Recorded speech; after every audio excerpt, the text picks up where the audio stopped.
Christian persecution in some parts of the world is, quote, close to meeting the international definition of genocide.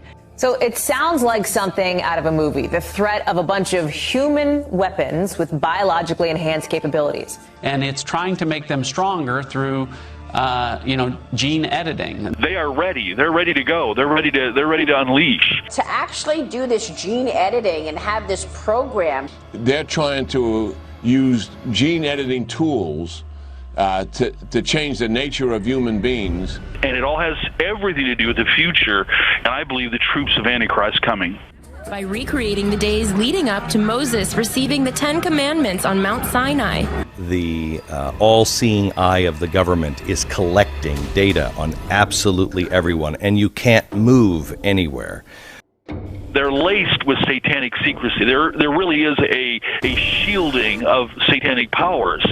And we believe that in praying against that and praying for a breaking into that helps discover, helps expose.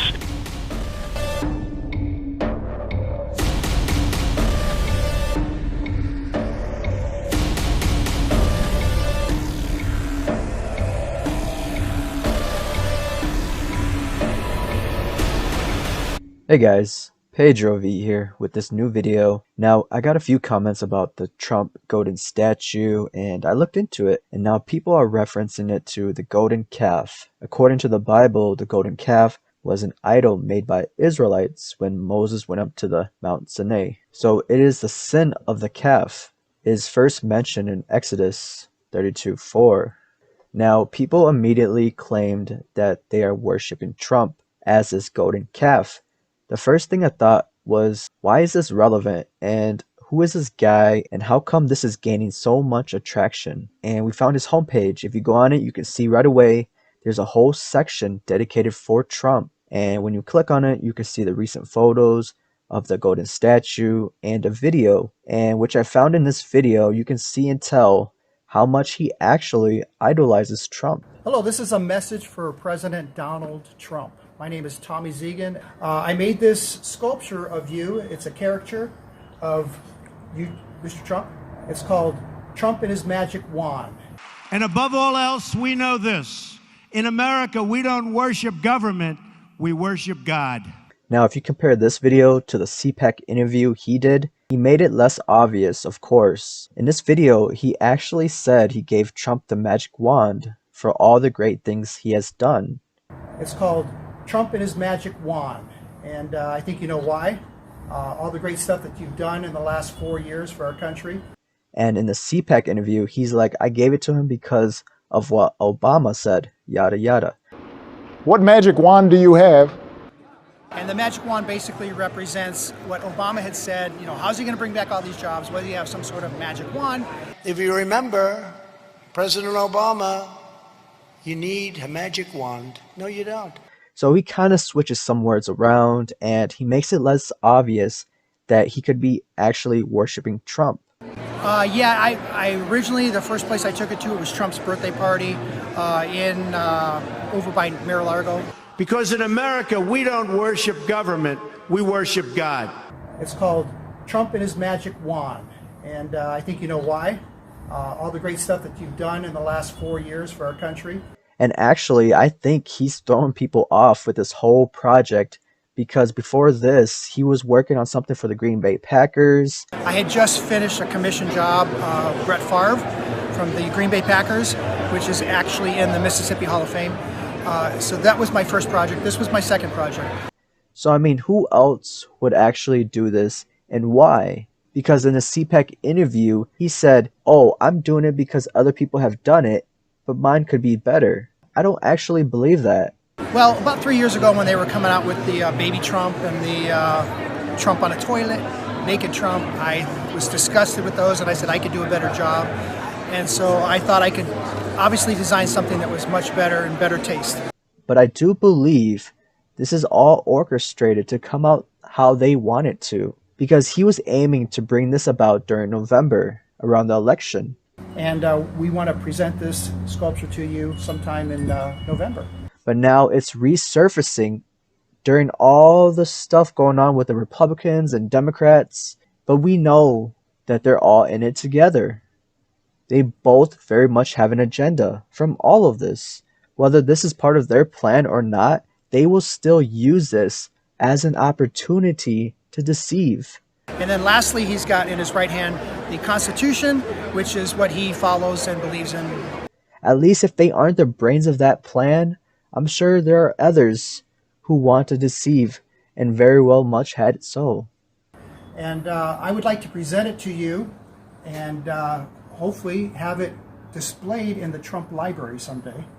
You can do whatever you want with it, but it's 6 foot 3 inches tall, kind of the same height as you are. Now, something I want to point out as well, if you are into numerology, if you know what that symbolizes, the numbers do play a role sometimes, and there's more than what meets the eye. You can do whatever you want with it, but it's 6 foot 3 inches tall, kind of the same height as you are, and it's made out of 316 stainless steel. It weighs about 600 pounds.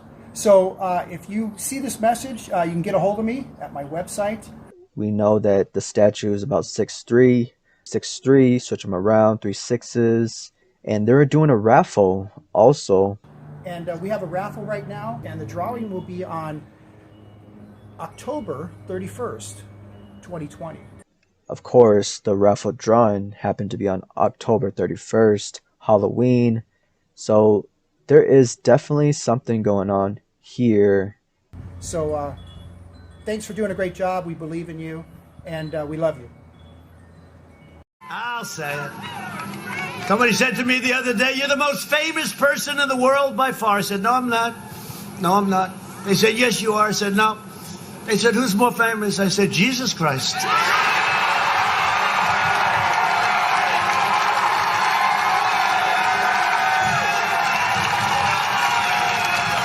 I'm not taking any chances. I'm not going to have an argument. Hey, I'm not having any arguments. Jesus Christ.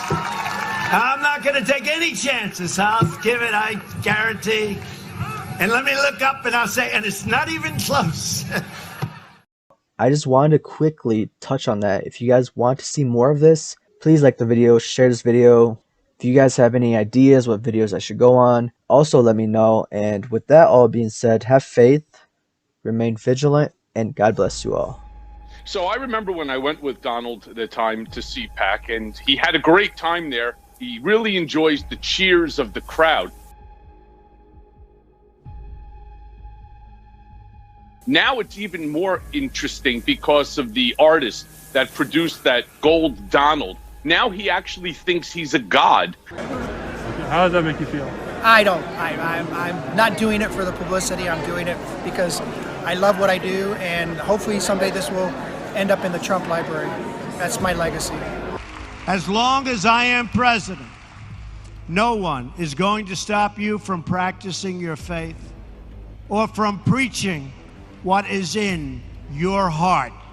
We want to hear him. He's like a pagan god that people are lining up down the hallway in order to take a photo with a stupid-looking, pagan idol of Donald. And if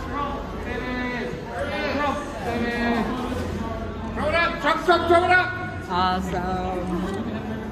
That is so cool. But in this country, we don't look to career politicians for salvation. In America, we don't turn to government to restore our souls. We put our faith in Almighty God.